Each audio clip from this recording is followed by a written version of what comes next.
So we're going to cover all of the normal review stuff that we usually do in this video, but I wanted to get out of the way early that my absolute favorite thing about this set are the printed tiles that do the koi fish in the water. They are adorable and I love them and they are so great, and that is why I'm really excited that they are available on Pick-a-Brick. If you want to get some of your own, the orange koi have the super intuitive name of Flat Tile 1x2 number 393, and the white koi have the super intuitive name of Flat Tile 1x2 number 386. Hey, at least they got the renders on there now. When I was ordering for the Shrine video, they didn't, and I just had to pray that I had the right ones, so I guess we're stepping in the right direction.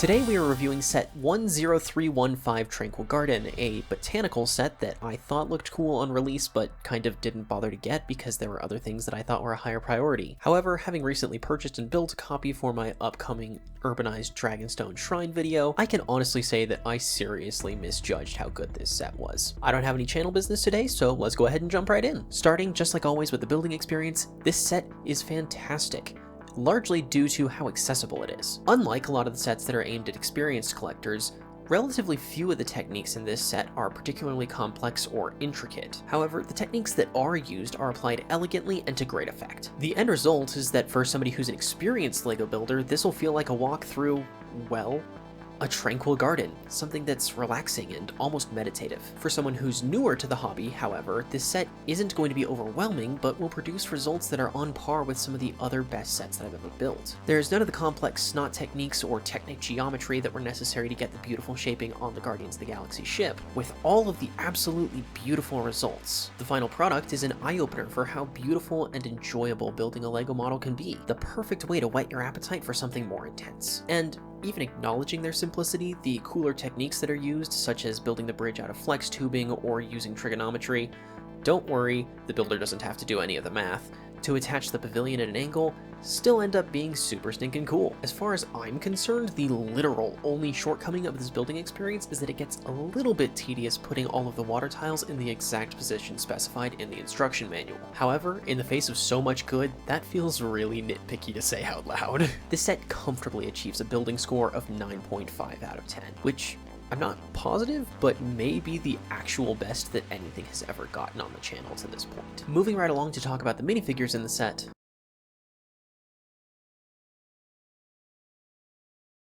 Yeah, so this set doesn't include any minifigures, which is a bit of an unprecedented situation for me to find myself in on the channel. Botanical sets don't usually include minifigures, so it's not like this is abnormal for the set, but also I tend to like minifigures, so I don't always love sets that don't come with any. In particular, I wish that they had picked something that was generic and appropriate to the scene to include. I went ahead and pulled a Sensei Wu and a fishing rod out of my collection and have a great deal of fun setting him up around the diorama. As is, I'm not going to count this for or against the set. I'm just going to go ahead and exclude the minifigure score entirely from the average score calculation at the end and let the set stand or fail on its own other merits. Moving right along onto play inspiration, I actually initially rated this set rather low for play because it's clearly intended to be a static display piece. There are no play features, no minifigures, no moving parts, so naturally it doesn't have much play value, right? Well, watching Ashavir shoot the set, I had to change my mind. Borrowing his words, it's possible to set up a shot and then adjust the set such that it looks like that angle was where the set was always meant to be viewed from. From the perspective of an average hobbyist,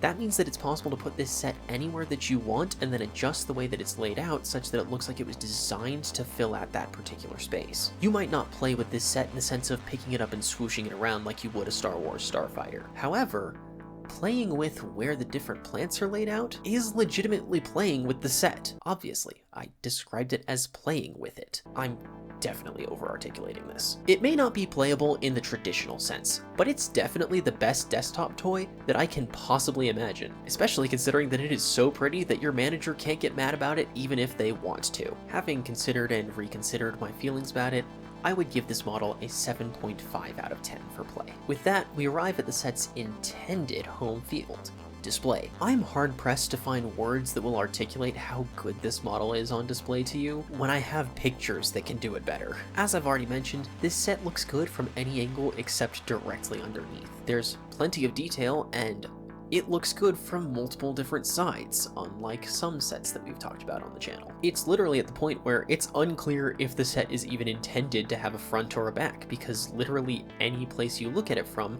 looks like it's the intentional focal point. I could see this set looking really good as anything from a coffee table centerpiece to a desktop toy in the office to a bookshelf accent. I don't normally like to include potential for customization in these reviews because I'm reviewing what comes in the box, but I could see this set being one that's really fun to update to match the seasons outside or to dress up for a specific social event. This set easily measures up to the best in my collection for display value, to the point that I'm almost sad that I'm going to take it apart for the Urbanized Shrine video. This is one of the easiest 10 out of 10 scores that I ever have or probably ever will give. Ultimately, I was being completely serious when I set the title of this video. If you have any interest whatsoever in LEGO, in decor, in scale models, heck, if you have interest in plants or koi fish, then I would recommend this set. The set's composite score comes out to an incredible 9 out of 10. This set was easily worth every penny I paid for it, especially considering that I got it at a discount off of eBay through the Brickhound Discord server. Not sponsored, I just think that's cool. And in writing this review, I have low-key started to convince myself that I need a second copy that I can keep intact. Before we wrap things up, I turned Ashervere loose once we'd hit every shot that I wanted for this set, and just had him take the best pictures that he possibly could. So, like last week, it's time for some glamour shots.